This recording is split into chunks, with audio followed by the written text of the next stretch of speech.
2. 상대를 변화시키는 방법. 먼저 칭찬부터 하라. 언젠가 대통령의 초대를 받고 주말을 백악관에서 보낸 일이 있는 친구가 있었다. 그가 대통령의 집무실로 들어서자 대통령은 비서에게 이렇게 말했다. 오늘은 아주 잘 어울리는 좋은 옷을 입고 왔군. 당신은 정말 미인이야. 평소에 말수가 적은 대통령이 이만큼 찬사를 보내는 일은 아주 드문 일이었다. 느닷없이 칭찬을 들은 여비서는 몹시 당황하여 얼굴이 붉어졌다. 그러자 대통령은 그렇게 굳어질 거 없어요. 기분 좋으라고 한 말이니까. 그리고 이제부터는 문장 구두점을 찍을 때 조금 더 주의를 해야겠어요. 라고 말했다.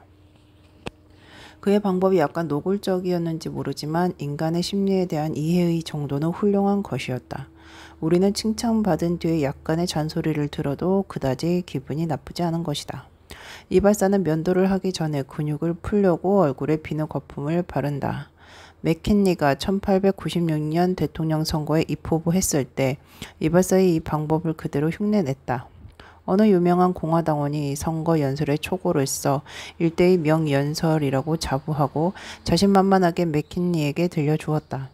들어보니 잘된 곳도 있지만 전체적으로 쓸만하지 않았다. 맥킨리로서는 그 사람의 자존심을 상하지 않게 하고 또 그 열의를 존중해주지 않을 수 없었다. 그러나 이 연설에 대해서는 아니요 라고 말하지 않으면 안 되었다. 그러나 그는 다행스럽게도 이 난처한 일을 보기 좋게 처리했다. 참 잘 됐소. 훌륭한 연설이야. 이만한 연설 원고를 쓸 수 있는 사람은 그리 많지 않아. 적당한 경우에 쓰면 100%의 효과가 있겠어. 그러나 이번 경우에는 조금 적당치 않다고 생각하는데 물론 자네의 입장에서 보면 이만큼 훌륭한 것은 없겠지만 내 입장에서 생각해 보지 않으면 안 되는데 어떨까? 자, 당의 노선에 따라 다시 한번 써줄 수 없겠는가? 다 되거든 수고롭지만 내게 좀 보내줄 수 있겠지?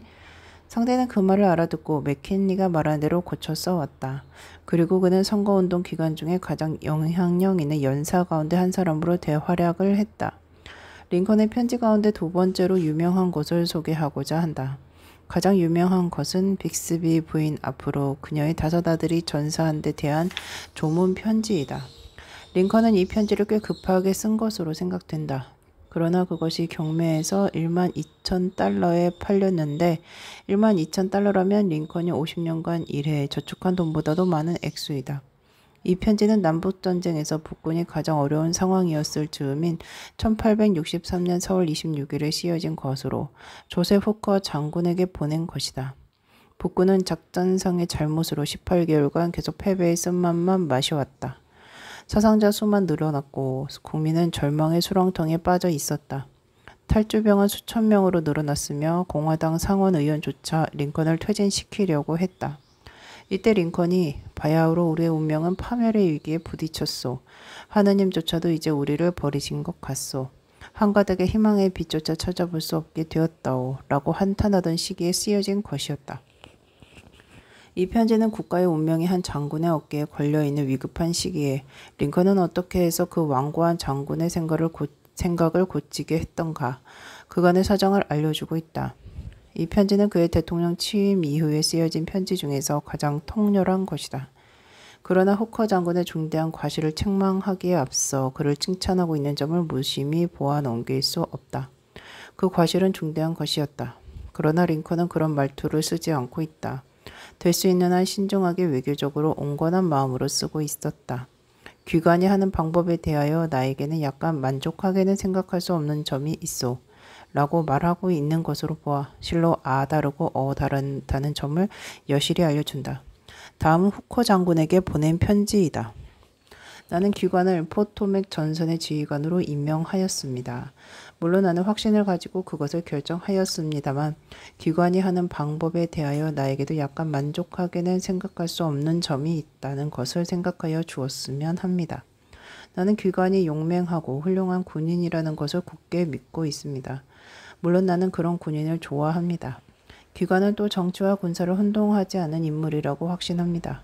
그것은 올바른 일입니다.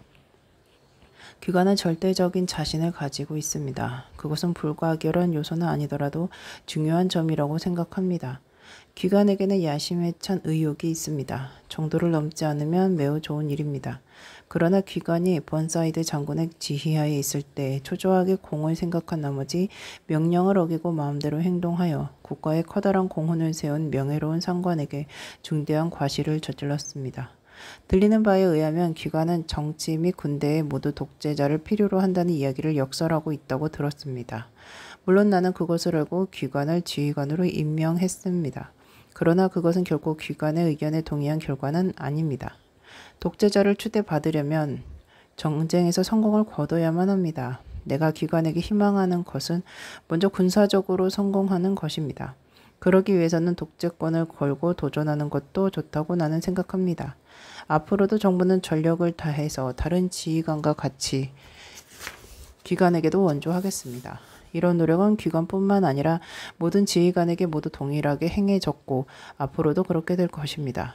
기관의 언동에 영향을 받아 군대 내에서 상관을 비난하는 풍조가 생겨나고 그것이 기관 자신에게로 다시 향하는 것이 아닌가 하는 나는 두려워하고 있습니다. 될 수 있는 한 기관을 원조해서 그와 같은 사태의 발생을 막으려고 합니다. 그러한 경향이 나타나면 기관이나 아니 나폴레옹이라도 우수한 군대를 만들기 어려울 것입니다. 경거망동은 엄격히 삼가해 주십시오. 경거망동을 삼가하고 최후의 승리를 얻도록 전력을 다해 주십시오.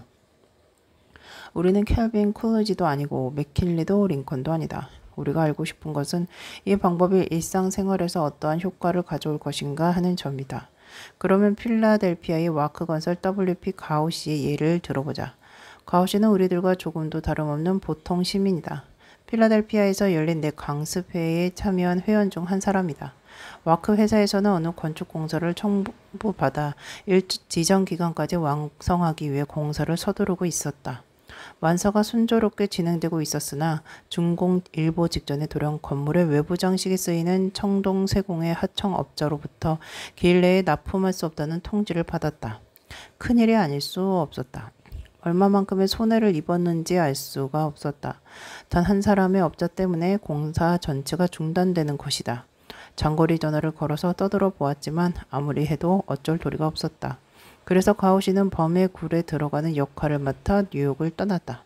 가오시는 그 회사의 사장실에 들어서자 먼저 이렇게 말한다. 브로콜린에는 당신과 같은 성을 가진 분은 한 사람도 없더군요. 그렇습니까? 그것은 나도 미처 몰랐습니다. 사장이 놀라는 것을 보고 가오시는 설명하기 시작했다. 오늘 아침 이곳에 도착하자 바로 당신의 주소를 찾으려고 전화번호부를 들추어 보았습니다. 그러나 브루클린의 전화번호부에는 당신과 동성의 사람은 한 사람도 없었습니다. 그랬어요? 이렇게 말하며 사장은 열심히 전화번호부를 펼쳐보고 있었다. 네, 흔하지 않은 성이에요. 저희 조상은 200년쯤 전에 아일랜드에서 이 뉴욕으로 건너왔습니다. 그는 자랑스럽게 자기 가족과 조상의 이야기를 시작했다. 이야기가 끝나자 가오시는 상대 공장의 규모와 설비에 대해 극구 칭찬했다. 정말 훌륭한 공장입니다. 잘 정돈되어 있을 뿐만 아니라 청동 공장으로서는 인류입니다. 나는 사업에 평생을 걸고 살아왔습니다. 조금은 자랑을 해도 좋으리라 생각합니다. 어떻습니까? 공장을 한번 둘러보지 않겠습니까? 공장을 둘러보면서 가오씨는 그 시설과 제도를 칭찬하고 다른 업자에게서는 볼 수 없는 우수한 것이라고 말했다. 그가 신기한 기계를 보고 감탄하니까 사장은 그 기계는 자기가 발명한 것이라고 신이 나서 오랫동안 그 기계를 조작하여 보았다. 점심도 같이 했다. 그때까지 가오씨는 한마디도 용건에 대하여 언급하지 않았다는 점에 유의하여 주기 바란다. 점심을 마치고 난 사장은 이렇게 말을 꺼냈다. 자, 그러면 사업 이야기로 넘어갑시다. 물론 당신이 오신 목적은 충분히 알고 있습니다. 당신과 이렇게 즐거운 이야기를 하리라고는 생각하지 못했습니다. 다른 회사의 주문을 늦추더라도 당신은 것은 꼭 제 시간에 맞추어 드릴 터이니 안심하시고 돌아가십시오. 가오씨 편에서는 아무 부탁도 하지 않았지만 목적은 완전히 달성한 것이다.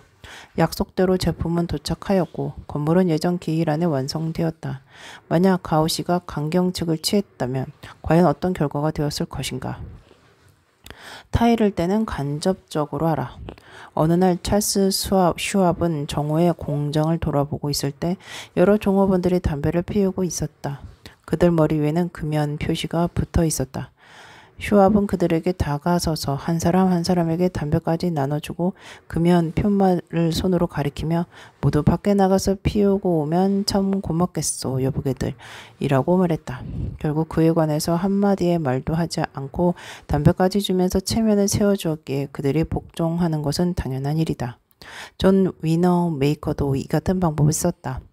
워너메이커는 하루 한 번 필라델피아의 그의 점포를 둘러보고 있는데 어느 날 한 고객이 카운터 앞에서 기다리고 있는 것을 발견했다. 그 부인이 서 있는 것을 아무도 모르고 있는 것 같았다. 점원들은 저편 구석에 모여 잡담이 한참이었다. 워너메이커는 아무 말도 없이 슬그머니 판매장으로 들어가서 손님을 직접 받고서는 점원에게 물건 포장을 부탁해 놓고 그대로 나가버렸다.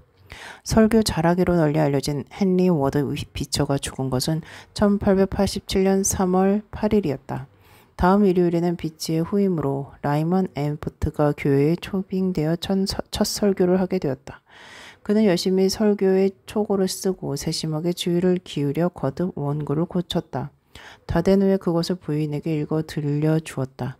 원고를 읽은 듯한 연설은 본래 재미가 없는 것처럼 이것도 마찬가지였다.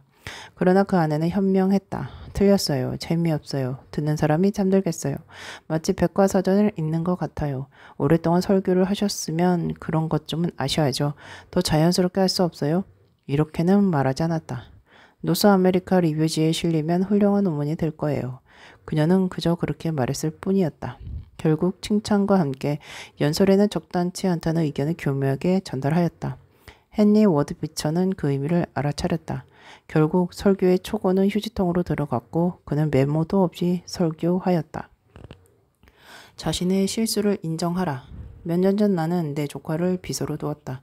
3년 전에 고향에서 고등학교를 졸업한 19세로 사회생활 경험이 없는 상태였다. 지금이야 능숙한 비서라고 할 수 있지만 처음에는 많은 실수를 저질렀다. 어느 날 나는 잔소리를 하려고 했다. 그러나 생각을 고쳐 내 자신에게 이렇게 타일렀다. 잠깐 기다려. 데일 카네기. 너는 조세핀보다 훨씬 나이가 많지 않냐? 그리고 업무 경험은 그녀의 몇만 배는 가지고 있어. 그녀에게 너와 같은 능력을 기대한다는 것은 근본적으로 무리야. 더욱이 너의 능력이라고 해봤자 대단한 것도 아니지 않느냐. 첫째, 너는 19살 때 어떤 일을 했나 생각해봐. 실수만 저지르지 않았는가 말이야. 정직하고 공평하게 생각해보면 당시의 나보다도 그녀가 야구에서 말하면 타율이 높다는 결론에 도달했다. 나보다 타율이 높다는 것은 너무 칭찬한 일은 아니다. 그 후부터 나는 그녀에게 잔소리를 할 때는 다음과 같이 하기로 했다. 조세핀, 이건 실수를 했구나. 그러나 내가 지금까지 저지른 실패에 비하면 이 정도는 아주 적은 거야. 처음에는 틀리는 것이 당연하지. 경험을 쌓아야 비로소 잘못이 없어지는 거야. 내가 젊었을 때에 비하면 지금의 내가 훨씬 낫다. 나는 많은 실수를 저지른 기억이 있기 때문에 너에게 잔소리할 마음은 없다. 어떠냐? 이렇게 해보면 사람에게 잔소리를 할 경우 겸허한 태도로 자기는 결코 완전하지 못하고 자주 실수를 한다고 전제하고서 상대의 잘못에 대해 주의를 주게 되면 상대는 그다지 불쾌한 생각을 하지 않을 것이다. 독일 제국 최후의 황제로 거만했던 비렐름 2세 밑에서 수상직을 맡았던 베른하트 폰 벨로 왕자도 이 방법의 필요성을 절실하게 느꼈다. 당시의 비렐름 황제는 방대한 육해 공군을 통수하는 천하무적의 권력을 가지고 있었다. 그러던 어느 날 큰 소동이 일어났다. 영국 방문 중에 황제가 대단한 폭언을 했는데 그것이 데일리 텔레그래프지에 그대로 실린 것이었다. 순식간에 영국 전체 공분을 샀고 독일 본국의 정치가들도 황제의 독선적인 언동에 아연실색하고 말았다. 그는 영국의 호의를 갖는 유일한 독일인이라고 한다든가 일본의 위험에 대비하여 대해군을 건설하였다든가 영국이 러시아와 프랑스로부터 굴욕을 당할 뻔했을 때 황제 자신이 구해주었다거나 또 보어전쟁에서 영국의 로버트 경이 승리를 얻게 된 것도 역시 그의 덕분이라고도 말했다. 문제가 예상외로 커지자 황제도 놀랐다. 결국 황제는 본 펠로의 말대로 짓거렸을 뿐이니 책임은 폰 빌러에게 있다고 선언하라는 것이다. 폐하, 저는 폐하를 움직여 그와 같은 말을 하게 할 수 있는 힘을 가지고 있는 자는 영국에도 독일에도 아무도 없다고 생각합니다만 폰 빌러는 이렇게 대답했으나 그 순간 아차 하고 생각했다. 황제는 노하기 시작했다. 당신은 나를 바보로 취급하는가? 당신 같으면 절대로 저지르지 않을 실수를 내가 했다고 말하는가? 폰 빌로는 책망하기 전에 먼저 칭찬을 하는 것을 잊었구나 하고 깨달았으나 이미 쏟아진 물과 같았다. 그는 최선의 대책을 강구했다.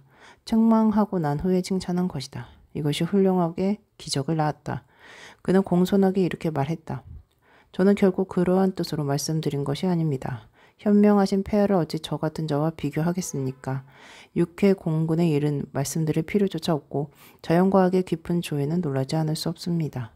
폐하는 기압계나 무선 전신 또는 린트겐선 등에 대해서 설명을 해주셨습니다. 저는 그때마다 감탄할 따름입니다. 저는 그 방면에 대해서는 부끄럽게도 아무것도 아는 것이 없습니다. 단순한 자연 현상조차 설명하지 못합니다. 오직 역사의 지식을 조금 알고 정치나 특히 외교에 필요한 지식을 약간 가지고 있을 뿐입니다. 황제의 얼굴에는 미소가 감돌았다. 폰빌로가 칭찬하였기 때문이다. 폰빌로는 황제를 찍혀 올리고 자신을 깎아내린 것이다. 이렇게 되니까 황제는 어떠한 일이라도 용서하여 주었다. 언제나 내가 말하고 있는 대로 서로 돕고 힘을 합하여 잘해나가는 게 좋지 않겠나. 굳세게 손을 맞잡고 앞으로 전진하세.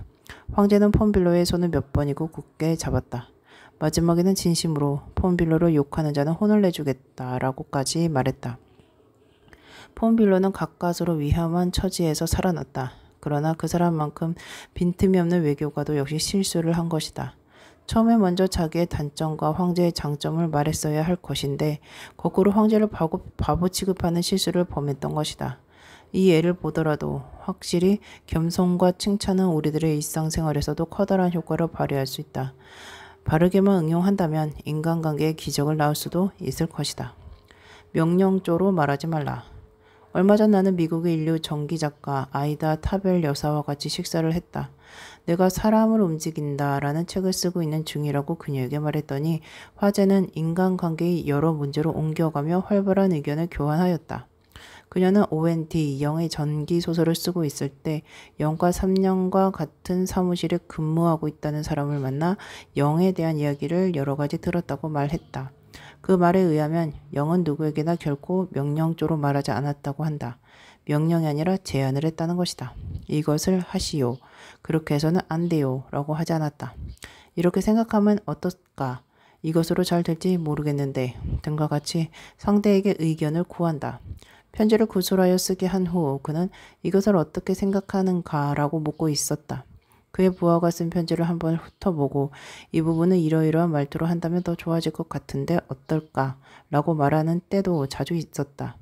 그는 언제나 자주적으로 일을 할 기회를 준 것이다. 결코 명령하지 않고 자주적으로 하게 만든다. 그리고 실패를 통해서 배우게 했다. 그러한 방법을 쓰면 상대는 자기의 잘못을 쉽게 고치게 된다. 또 상대의 자존심을 상하지 않고 중요한 사람이라는 인식을 갖게 해주면 반감 대신 협동심을 일으키게 한다. 상대방의 체면을 살려줘라. 제너럴 일렉트릭 회사는 찰스 스타인매츠 부서장의 이동이라는 미묘한 문제에 부딪혔다. 그는 전기에 관해서는 인류 기술자였으나 기획부장으로서는 적임자가 아니었다. 회사로서는 그의 감정을 상하게 하고 싶지 않았다. 사실 그는 없어서는 안 될 인물이긴 하지만 한편 매우 신경질적인 사람이었다. 그래서 회사는 새로운 직책을 신설해서 그를 임명했다. 그 직책은 제너럴 일렉트릭 회사 고문 기사이다. 그렇다고 업무에는 별로 변한 게 없었다. 그리고 기획부장에는 다른 사람을 임명했다. 스타인매츠도 기뻐했다. 중역들도 좋아했다. 그만큼 다루기 어려운 자의 체면을 세워줌으로써 무사히 이동하게 한 것이다. 상대의 체면을 세워준다. 이것은 매우 중요한 일이다. 더구나 그 중요함을 이해하고 있는 사람은 과연 몇이나 될 것인가. 사람들은 자칫 잘못하면 자기의 기분을 살리기 위하여 타인의 감정은 짓밟고 지나간다. 상대의 자존심 같은 것은 전혀 생각하지 않는다. 사람들 앞에서 사정없이 고용인이나 어린이들을 나무란다. 조금 더 생각해서 한두 마디 동정 어린 말을 걸어 상대의 심정을 이해해주면 그쪽이 훨씬 잘 될 것을 배려하지 못한다. 사원이나 종업원들은 어쩔 수 없이 해고해야 될 경우에는 이 일을 잘 생각해 주기 바란다. 마셜 A. 그랜저라고 하는 공인회계사로부터 나에게로 온 편지의 한 구절을 소개하자. 종업원을 해고하는 일은 아무리 생각해도 유쾌한 일은 아닙니다. 해고당하는 입장이 되면 더욱 그러할 것입니다. 우리가 하는 일은 일정한 시기를 타는 일이 많습니다. 계절에 따라 수요가 달라지는 경우가 많아요. 매년 3월이 되면 많은 인원을 해고할 지경에 처합니다. 해고 담당자에게는 결코 유쾌한 일이 아니죠. 따라서 우리들 사이에는 될 수 있는 대로 일을 간단하게 처리하는 습관이 생겼습니다. 통상적으로 다음과 같이 일을 처리합니다. 스미스 씨, 앉으세요.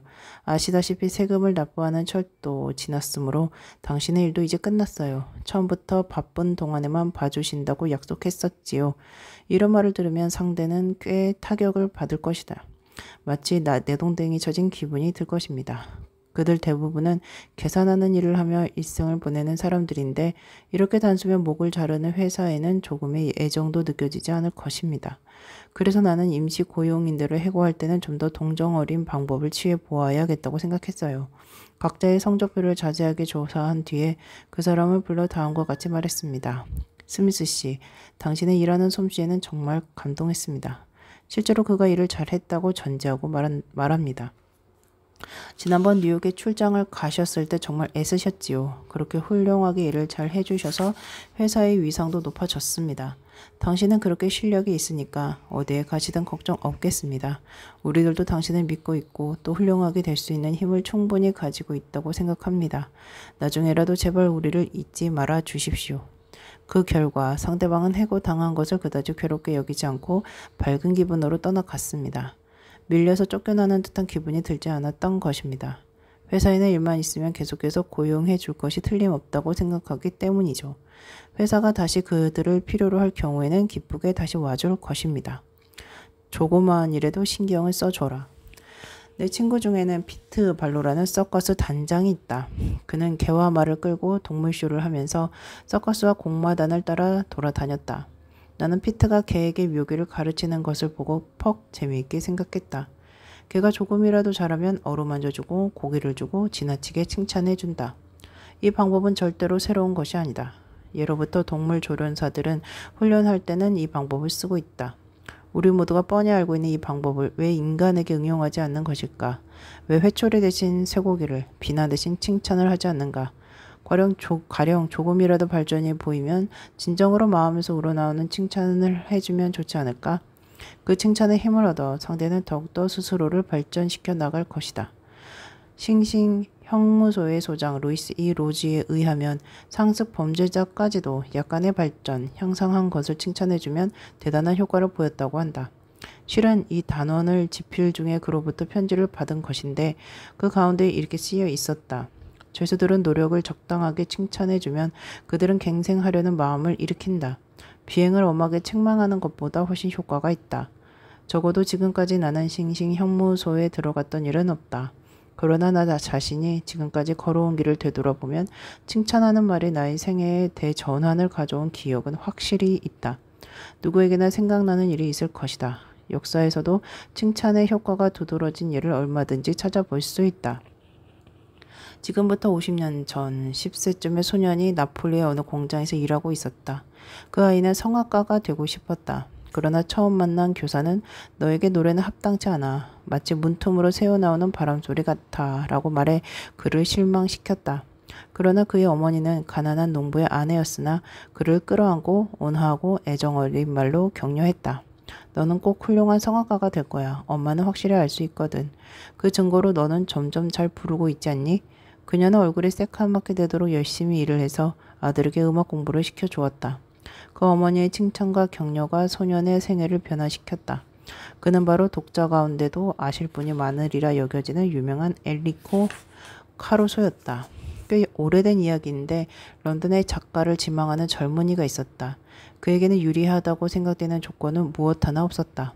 학교도 4학년까지밖에 다니지 않았고 아버지는 빚에 쪼들리다 못해 교도소로 갔다. 하루 3끼니의 밥도 거르게 일쑤였다. 그러는 중에 그에게 일자리가 생겼다. 쥐구멍 같은 창고 속에서 구두약 용기에 상표를 붙이는 일이었다. 밤에는 으슥한 골방에서 두 소년과 함께 잤다. 그 두 소년이란 빈민가의 불황아들이었다. 그는 자신이 없었기 때문에 남의 웃음거리가 되지 않으려고 사람들이 잠든 틈을 타 자리에서 빠져나와 열심히 쓴 그의 처녀 작품을 우송하였다. 차례로 계속해서 작품을 보았으나 모두 되돌아왔다. 그러다가 드디어 그에게도 기념할 만한 날이 찾아왔다. 어떤 작품이 채택된 것이다. 원고료는 한 푼도 받지 못했으나 편집자에게서 칭찬을 들었다. 그는 인정받은 것이다. 그는 감격한 나머지 흐르는 눈물을 닦지도 않고 거리를 돌아다녔다. 자기의 작품이 활자화되어 세상에 나온다는 것이 그의 생애에 커다란 변화를 가져왔다. 만약 그것이 없었다면 그는 일생 운막 같은 곳에서 지냈을지도 모른다. 이 소년이 바로 찰스 디킨스이다. 한 소년이 런던의 어느 식품 상점에서 일하고 있었다.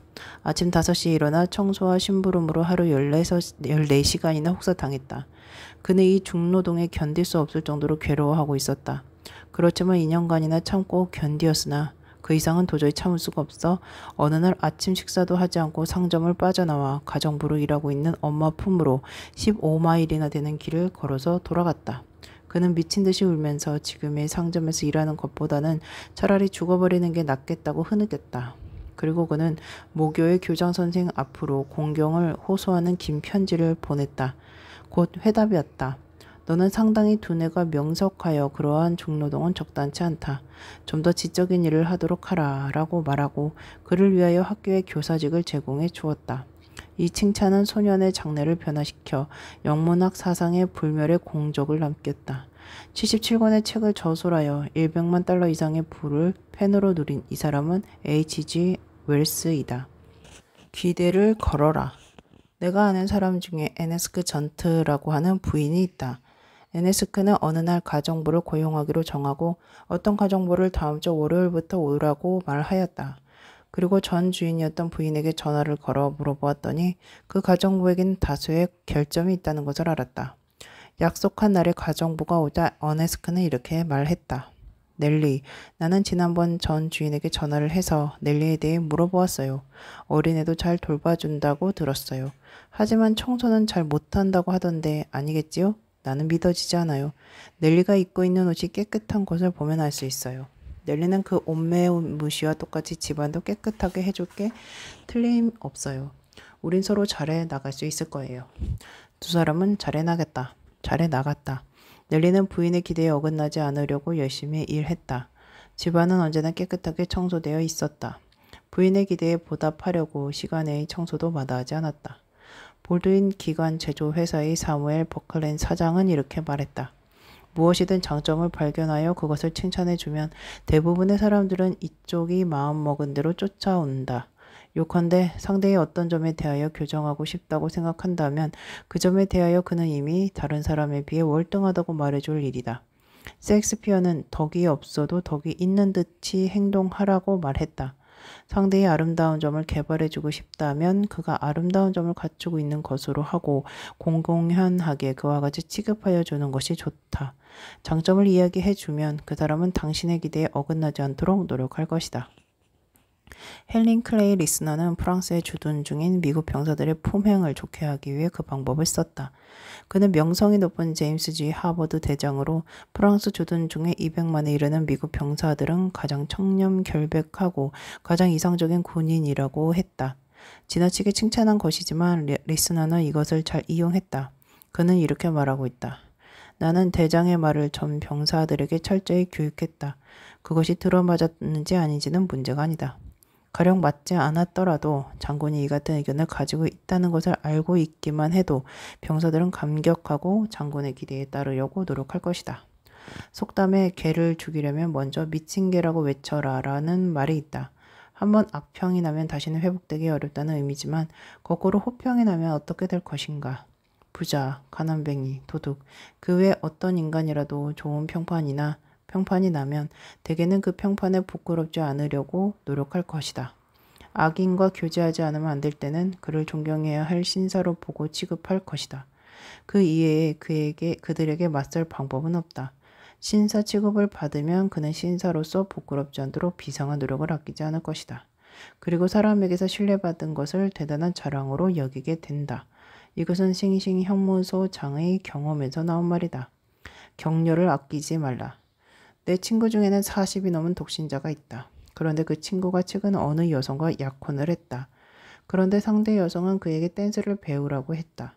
그 남자에 대해 그녀는 나에게 이렇게 말했다. 나는 젊었을 때 댄스를 배운 그대로 20년간을 똑같은 방법으로 추고 있으니 언젠가는 다시 고쳐 배울 필요가 확실히 있다. 맨 처음에 찾아간 교사는 나의 댄스를 엉망이라고 했다. 그것은 사실일 것이다. 처음부터 고쳐 배우지 않으면 안 된다기에 나는 마음이 내키지 않아 그 교사에게 배울 것을 포기했다. 다음 교사는 진실을 말하지 않는 것 같았으나 나는 그 편이 마음에 들었다. 나의 댄스는 다소 시대에 뒤떨어졌으나 기본이 착실히 되어 있으므로 새로운 스텝은 문제가 없을 것이라고 말하였다.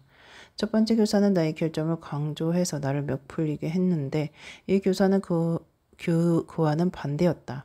장점을 칭찬하고 결점에 대해서는 별말이 없다. 리듬을 잘 알고 소질도 보통 이상이라고 말해주었다. 그렇게 말해주니까 자기는 서투르다는 것을 알고 있으면서도 자칫 그렇지 않은 것 같은 마음도 들게 마련이다.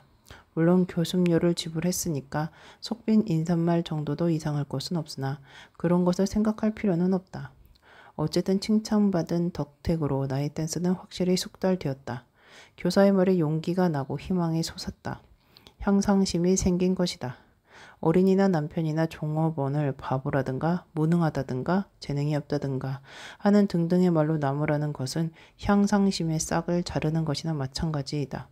자주 기운을 복돋우고 하기만 하면 쉽게 할 수 있다는 생각을 갖게 하고 상대의 능력을 이쪽은 믿고 있다고 알려주는 것이다.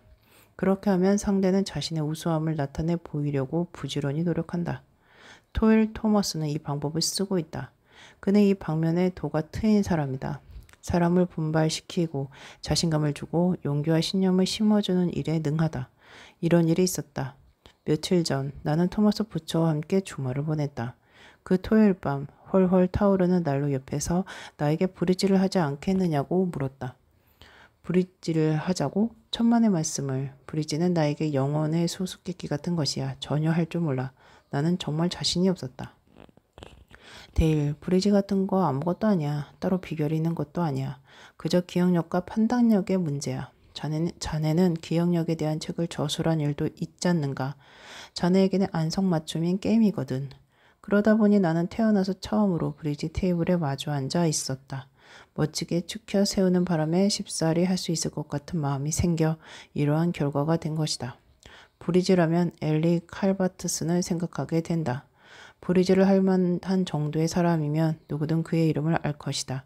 그것은 브릿지에 관한 책은 여러 나라의 언어로 번역되어 이미 100만 부는 팔리고 있다고 한다.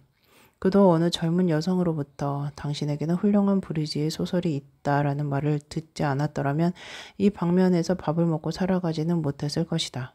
칼바트슨이 미국에 온 것은 1922년으로 처음에는 철학과 사회학의 교사가 되려고 하였으나 적당한 근무처가 없었다.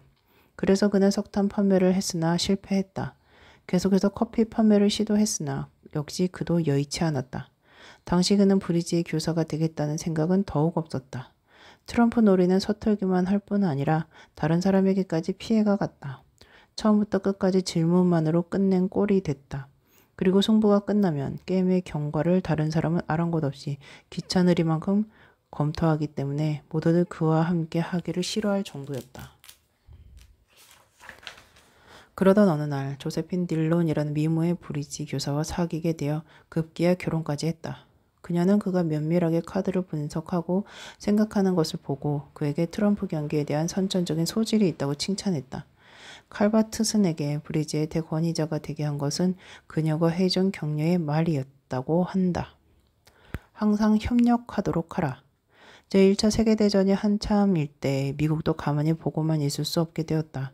과연 평화를 회복할 수 있을지 어떨지는 어느 누구도 알 수 없었으나 우드로 윌슨 대통령은 어쨌든 노력해 보겠다고 결심하고 전쟁 당사국의 지도자들과 합의하기 위하여 평화사절단을 파견하기로 했다. 평화주의를 표방하는 국무장관 윌리엄 제닝스 브라이언은 이 임무를 맡고 싶어 했다. 자기의 이름을 후세에 남기는 절호의 기회라고 보았다. 그러나 윌슨은 브라이언이 아닌 그의 친구 하우스 대령을 임명했다. 평화사절단으로 임명받은 하우스 대령에게 중대한 문제가 생겼다. 브라이언의 감정을 다치지 않도록 주의하며 그에게 이 일을 털어놓지 않으면 안 되었다. 당시의 상황을 하우스 대령은 일기에 이렇게 쓰고 있다. 브라이언은 내가 대통령의 평화특사로 유럽에 가게 되었다는 이야기를 듣고 얼굴에 분명히 실망의 빛을 나타냈다. 그는 자기가 갈 생각이었다고 말했다. 그래서 나는 대통령 입장으로서는 이번에 사절 파견을 공식적으로 하는 것이 현명한 방법이 아니라고 생각했을 것이고 국무장관인 브라이언이 가게 되면 세간의 주목을 끌게 되어 형편이 좋지 않을 것 같다고 말했다. 이렇게 말하는 방법도 있다. 즉 브라이언은 너무 지나칠 정도로 대단한 거물이어서 이 임무에 적당하지 않다고 생각했다는 것이다. 이렇게 전달해 주니 브라이언도 완전히 만족해 했다. 하우스 대령은 이쪽의 제안에 기쁘게 협력하게 하라 하는 인간관계의 중요한 법칙을 지킨 것이다. 윌슨 대통령은 윌리엄 G. 맥아더를 강요로 입각시킬 때도 이 방법을 적용했다. 강요는 누구에게나 명예로운 지위이다. 그 명예로운 지위를 줄 때도 윌슨은 상대의 중요성을 배가시켜주는 방법을 썼다. 맥아더 자신의 말을 인용해 보기로 하자. 윌슨은 지금 각계 중이니 재무부 장관을 맡아주면 참으로 고맙겠다라고 나에게 말했다. 참으로 즐거움을 주는 말하는 방식이었다. 이 명예로운 자리를 맡는다면 그것으로 내가 은혜를 베푸는 것이 아닌가 하는 마음이 든다. 그러나 불행하게도 윌슨은 언제나 이와 같은 방법을 쓴 것은 아니었다. 그가 이 방법을 계속해서 쓰고 있었더라면 아마 역사도 많이 달라졌을 것이 틀림없다. 예를 들면 국제연맹 가입 문제로 그는 상원을 노엽게 하고 공화당을 무시했다. 인간관계를 생각지 않는 이 방법 때문에 윌슨은 실각했고 그는 건강을 해치게 되었고 수명을 줄여 미국을 연맹 불창국으로 만들었고 세계 역사를 바꾸어 놓고 말았다. 더블레이 페이지라는 유명 출판사의 사례를 들어보자. 이 회사는 항상 이 법칙을 실행하고 있다. 오 헨리가 전하는 바에 따르면 이 회사는 출판을 거절하는 경우 대단히 정중해서 다른 출판사가 출판을 맡아주는 것보다도 이 회사에서 거절당하는 것이 오히려 더 즐겁기까지 하다는 것이다. 내가 아는 사람 중에 강연을 부탁받으면 대부분 거절하는 사람이 있었다. 그러나 그가 거절하는 방법이 아주 교묘해서 거절당하는 쪽도 그리 기분이 상하지 않는다. 거절하는 방법은 바쁘다든가 어쨌다든가 하는 등 핑계를 대는 것이 아니라 먼저 의뢰받은 것에 대해 진심에서 우러나오는 감사의 뜻을 표하고 아쉽지만 형편이 여의치 않으니 도저히 시간을 낼 수 없다라고 말한다. 그 대신 얼른 다른 강연자를 추천해준다. 결국 상대에게 실망을 느낄 여유를 주지 않고 다른 강연자의 일을 생각하게 만든다는 것이다. 나의 친구 중에 브로콜리 이글의 편집장으로 크리브랜드 로저스라고 하는 사람이 있는데 그에게 부탁하는 게 어떻겠습니까? 그렇지 않으면 입콕이 좋을지도 모르겠군요. 그는 유럽 특파원으로 파리 조재원 15년의 경험이 있으니까 깜짝 놀랄 만한 화제가 풍부합니다. 혹은 인도에서 맹수 사냥을 한 경험을 가진 리빙스턴 롱펠로는 어떻습니까? 라는 식으로 말하는 것이다. 뉴욕 인류 인쇄 회사 사장인 J.A. 윈트는 언젠가 한 기계공의 태도를 바꾸게 할 필요성이 있었다. 그런다 상대의 감정을 상하지 않게 하지 않으면 안 되었다. 이 기계공의 일은 타이프라이터와 그의 밤낮에 구별 없이 혹사당하고 있는 기계를 조종하는 일이다.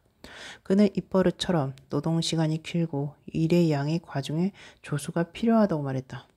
J.A. 윈트는 조수도 안 붙여주고 시간도 단축해주지 않고 일의 양도 줄여주지 않고서도 그를 만족시켰다. 그에게 전용으로 사용할 방 하나를 주었다. 출입문에는 그의 이름을 써붙이고 수리계장이라는 직함을 붙여주었다. 이렇게 되니 그는 이미 말단 직원이 아니라 회사에 없어서는 안 될 중요한 수리계장이다. 그렇게 권위를 부여해주고 사장에게 인정을 받으니 자기의 중요한 존재감이 충족된 것이다. 그러니까 지금까지의 불평을 잊고 그는 만족해서 일을 열심히 했다. 그것은 마치 어린애 달래는 방법과 같다고 해야 할지 모른다. 그러나 나폴레옹 1세도 이와 같은 일을 했다. 그는 자기가 제정한 레종 도네르 훈장을 1만 5천 명의 병사에게 수여하고 장군 가운데서 18명의 대장에게 대원수의 칭호를 주었고 자기 군대를 1등 군대라고 불렀다. 전장의 역전 용사를 장난감으로 속이고 있다고 비난을 받으면 그는 간단하게 대답했다. 병사들은 장난감에 의해 움직인다. 나폴레옹이 하던 방법, 즉 직함이나 권위를 붙여주는 방법은 우리가 써도 효과가 있다. 그 예로 나의 친구 겐트 부인의 경우를 소개해 보겠다. 부인은 근처의 개구쟁이들 때문에 골치를 앓은 일이 있었다. 정원의 잔디를 못쓰게 만드는 것이다. 어르고 달래도 보았지만 효과가 없었다. 그래서 그는 그 악동들의 대장에게 직함을 주고 권위를 주었다. 탐정이라는 직함이다. 그리고 잔디의 불법 침입자를 단속하는 직책을 주었다. 이 방법은 주요했다. 탐정은 뒷마당에 모닥불을 피워 철봉을 벌겋게 달고 그것을 휘두르며 불법 침입자들을 위세 있게 몰아내고 있었다.